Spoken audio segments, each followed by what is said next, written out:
पाकिस्तान तहरीक-ए-इंसाफ के रहनुमा शाह महमूद कुरैशी ने सवाल किया है कि मरियम बीबी मुल्तान वालों को क्या बताने आई थी। क्या मरियम बीबी मईशत की सर्जरी के बारे में बताने आई थी? मुल्तान में गुफ्तगू करते हुए शाह महमूद कुरैशी ने सवाल किया कि क्या मरियम बीबी ये बताने आई थी कि हुकूमत ने IMF के आगे घुटने टेक दिए हैं।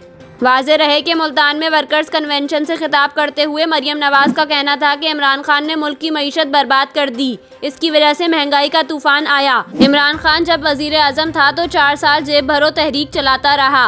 अब कहता है जेब भरो और खुद मुज़दिलों की तरह ज़बान पार के बैंकर में छुपा बैठा है।